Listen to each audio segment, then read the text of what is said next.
Welcome back to Open Line tonight. We're talking about human trafficking across the state. I really do think it's a topic that so many of us can learn so much more about. I have Margie Quin here with me, former TBI, works with End Slavery Tennessee, many other organizations throughout the state, to really just to kind of squash it, to be done with it, but also to help the victims who are part of this. And this, I'm sure, could take years and years and years to recover from.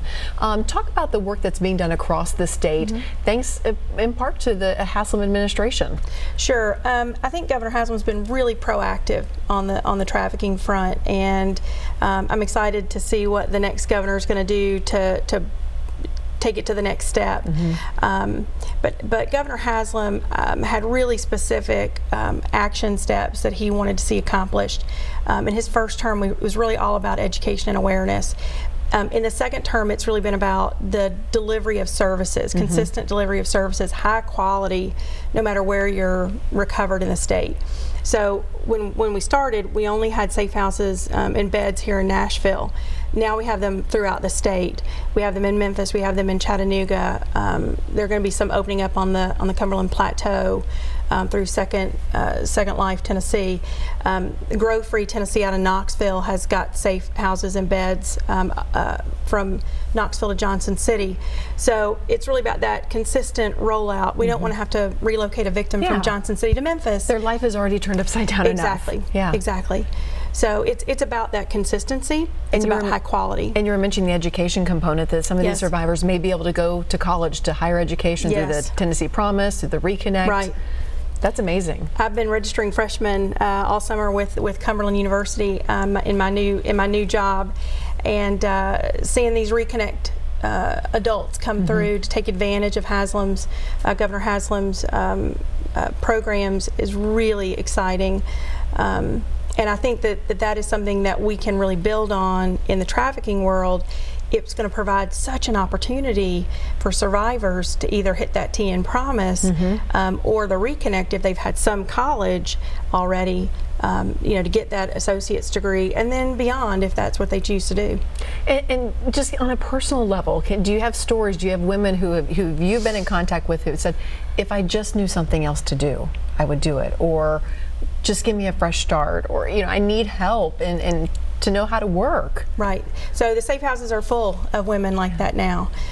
Women who I think once they know that there's somebody out there or there's an entity out there that they can take advantage of, where it's not going to cost them, they're not going to have to pay rent, they're not going to have to work a 40-hour-a-week job while they're trying to recover from drug addiction and complex trauma. That really is, at its very beginning, a 2-year process to recover from that kind of complex trauma. So we have safe houses that are sort of temporary, short-term, and then we have 2-year residential treatment programs like across the state.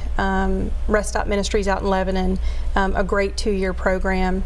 And survivors really need that time to go through a healing process, but also to begin things like vocational training, job training, pursue education, so that we don't just help them recover from complex trauma, but we really set them on a path for success later in life, so they don't return to that vicious cycle. Yeah, to old ways that are common, that they know work, and they can sustain them and just keep them alive for the time being. Let's talk about the foreign aspect of this, because I think a lot of people, including me, when you say human trafficking, I think of somebody bringing in children or young adults from a different country and funneling them up to Tennessee or to wherever, and they're kind of enslaved in that. Is that how it works as well? It can work that way, yes. And I think that's even a more difficult community to try to infiltrate. They are typically very reticent to talk to law enforcement or really anybody throughout the government system. And there are mechanisms, there are tools that trafficking victims of foreign birth can take advantage of. T visas. They will cooperate and work with law enforcement and assist us in putting a trafficker in jail. Then they get a pathway to citizenship.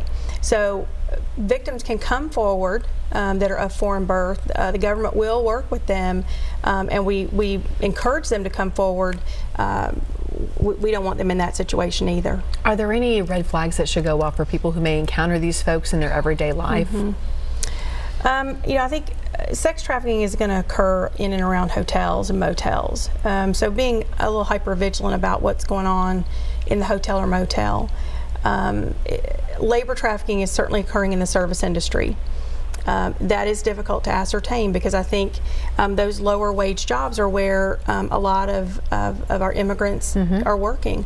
And that's both a good thing and a bad thing. Right. So, you know, because it can be hard to tell if someone is just going after the American dream, yes, or they are being forced into this position and things are being held over their head. And their paycheck's going to somebody else. Yes, exactly. It's really hard to tell. All right, let's jump back to the lines. Oh, we just lost Tom. Tom, if you have a question, go ahead and give us a call back, and I will try to take it right away. And by the way, if you're sitting at home and you have a question about human trafficking, you want to learn more, go ahead and give us a call. We have a few lines open. 615-737+ is the number to call tonight. I want to know about going forward from here. What needs to still be done? So there are a couple of areas that we still need to work on, and that basically is around victim services. We need to codify some things in the law so that we have an automated system for recovery victims. We probably need to do some things with Department of Children's Services, some specialized care scenarios that may cost a little more money. And to be honest with you, that's probably come last because it is going to cost money. But my theory has always been pay now or pay later. These women and the children of these women, if they remain in a trafficking situation, are going to be dependent upon the system.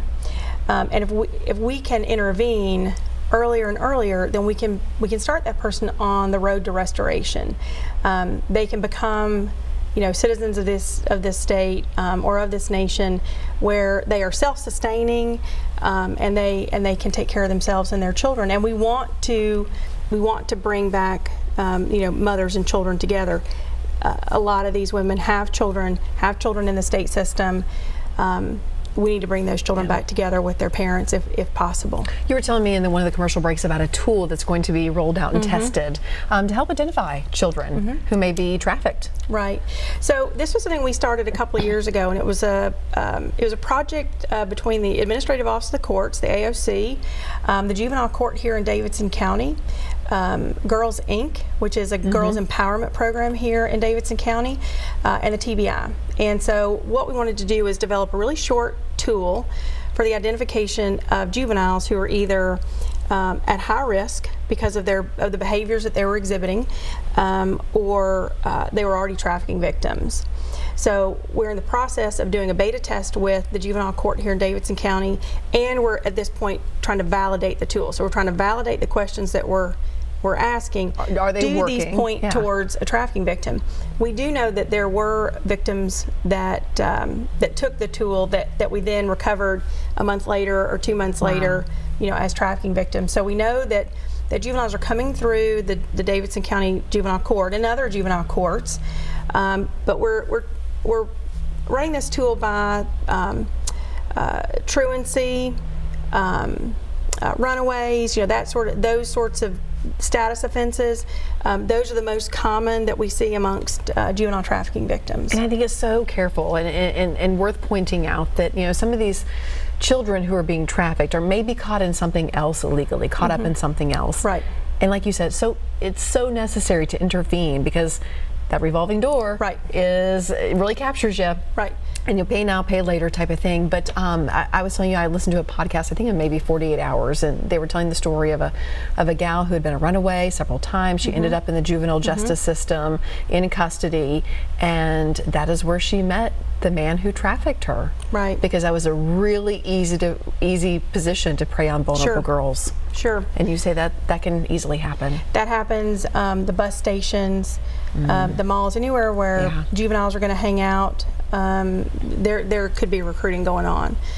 We know that gangs are involved in trafficking. You're talking about the sale of an illegal product. It's not that dissimilar from drug trafficking. And so a lot of the same investigative techniques that you would use for drug trafficking, we see are very successful in infiltrating human trafficking networks as well. Wow. And I just, you know, I always have to go back to, this is really a problem right here. Yes. In our neighborhoods. It is. So very sad. What's been the response from law enforcement when you started this and started going out and saying, we're going to tackle this? And you went to police departments and, you know, small sheriff's departments and said, okay, here's the deal. This is what it is, and this is what you need to look for. Was it like, okay, we're on board, or was it? You know, both. I think we got a little bit of both, and you might get both in one room. Yeah. Right. But typically, I would talk to groups of law enforcement, and I think it's important that law enforcement train other law enforcement.